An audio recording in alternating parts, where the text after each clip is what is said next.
You may think that a crisis is solved by not selling enough or your costs being too much, and yeah, essentially they probably are, but often the crisis is because you don't really know what's happening. The information coming through is either inadequate or too late or insufficient or doesn't tell you what's going on. And many is the time that we have solved crises simply by getting accurate information together. We've been retained by the Arts Council now for several years. A lot of their regional theatres need to understand better how to deal with their business in order to run efficiently.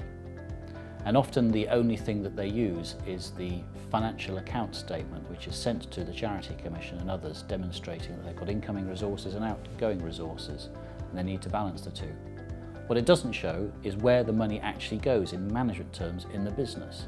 How much is spent on front of house, how much is spent on productions, how much is gained from sponsorship. By putting the information in the right boxes, by showing what makes a contribution, what uses money, where the money is coming from and where it's actually being spent, we give the management the tools they then need to make the changes required. Often not that radical. Often with the clarity that our financial information produces, we can show how to run the business better. In 2001, one such theatre had been doing all right until somebody flew some planes into the World Trade Center. You may not know this, but amongst the many fallouts from that terrible event, people stopped going to the theatre. So there was just no box office income. So the Chief Executive went to the Arts Council, cap in hand, but armed with a set of numbers that showed exactly what was happening as a result of the crisis, and how much money it needed. She argued forcefully, but she had the information beside her, and she left with a cheque for £1 million. That was a crisis averted. On another occasion, we went into a tour operator.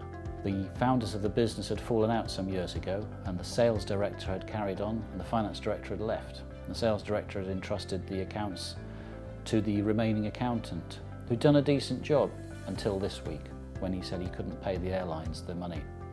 He didn't know how he couldn't pay them, and he didn't know where he was going to pay them.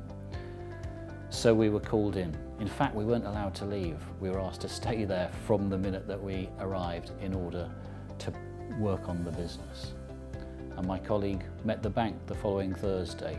The bank asked him some questions, and he said, "I'm not sure about all of this, but I'm looking into it."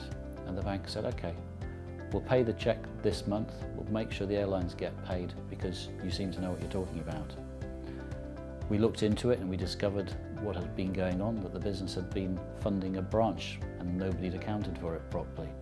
Once we could explain it, it could be managed. The bank was confident where the business was going, and it went from strength to strength.